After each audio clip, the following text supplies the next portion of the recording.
এই বিষয়ে আপনার মতামত কি? আমার মতামত একটাই, কুচবিহার পঞ্চানন ইউনিভার্সিটিতে যে ব্যাপারটা শোনা যাচ্ছে আর কি, জানা যাচ্ছে, কি জানা যাচ্ছে? জাতিগতভাবে স্লোগান দেওয়া রাজবংশী ভিসি চাই না, এটার আমরা চরম প্রতিবাদ করেছি। শুধু কুচবিহার ইউনিভার্সিটি না, যে কোনো ইউনিভার্সিটি, যে কোনো কলেজে যাই কর্তৃপক্ষে দায়িত্বে থাকুক না কেন, জাতিগত হিংসা, এই জাতিগত যে কথাবার্তা স্লোগান, এইটার আমার চরম প্রতিবাদ করেছি। এইটার বিরুদ্ধেই আমার বক্তব্য। ধূপগুড়ি রাজবংশী সমাজ এবং ধূপগুড়ি গোত্রীয় সমিতি, অর্থাৎ আমরা এই রাজবংশী ঠাকুর পঞ্চানন স্মারক সমিতির তরফ থেকে বর্তমানে যে একটা মানে কুচবিহার পঞ্চানন বিশ্ববিদ্যালয়ের ভাইস চ্যান্সেলরের বিরুদ্ধে যে রাজবংশী ভিসি চাই না এইরকম নানা মন্তব্য করিয়া যে তাকে অপমান করা হচ্ছে, আমরা এই ধূপগুড়ি রাজবংশী সমাজ আমরা মনে করি যে এটা ওই নিখিলেশ রায় কোয়া মানে সমগ্র রাজবংশী জাতিটা কোয়া।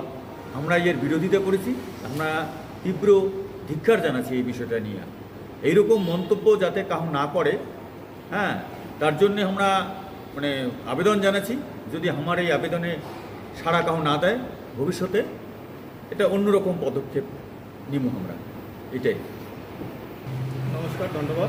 কোন সংগঠন পক্ষ থেকে আজকে হঠাৎ এই প্রেস মিট? মূলত আজ যে কারণে প্রেস মিটটা ডাকা হয়েছে, এতে আজ ধূপগুড়ি পঞ্চানন স্মারক সমিতি আরও রাজবংশী যুববন্ধু কেন্দ্রীয় কমিটির উদ্যোগে আজ এই প্রেস মিটটা ডাকা হয়েছে। মূলত যে কারণটা নিয়ে কোচবিহার পঞ্চানন বর্মা বিশ্ববিদ্যালয়, যে বিশ্ববিদ্যালয় এটাকার যে রাজবংশী মানুষ কুমারলার বহু আন্দোলনের ফলে, সেই সাথে আমরা ধন্যবাদ জানাতে চাই রাজ্যের মুখ্যমন্ত্রী মমতা ব্যানার্জি, তার কারণে কিন্তু কোচবিহার পঞ্চানন বর্মা বিশ্ববিদ্যালয় প্রতিষ্ঠিত হয়।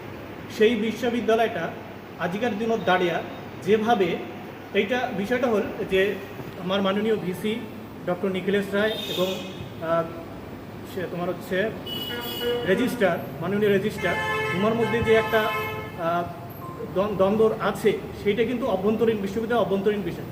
সেক্ষেত্রে যদি রাজবংশী জাত তুলি গালিগালাজ বা অপমান করা হয়, সেক্ষেত্রে কিন্তু আমরা রাজবংশী যুবমঞ্চ এবং সমগ্র রাজবংশী কামতাপুরী মানুষ কিন্তু আমরা চুপ করি থাকবো না। এরপর যদি এই ধরনের কোনো ঘটনা ঘটি থাকে ইউনিভার্সিটির, তাহলে আমরা কিন্তু বৃহত্তর আন্দোলন নামবো, আমরা কিন্তু কাউ চুপ করে বসে থাকবো না। আমরা সেই সাথে আমরা আবেদন জানাই প্রশাসনকে যাতে দ্রুত ইউনিভার্সিটির যে সমস্যা আছে সেই সমস্যাটা সমাধান করা হয়। আমরা সেই সঙ্গে দ্রুত পদক্ষেপ গ্রহণ করার জন্য আমরা আবেদন করি রাজবংশী যুবমঞ্চের পক্ষ থেকে এবং পঞ্চানন স্মারক সমিতির পক্ষ থেকে। ঈশ্বর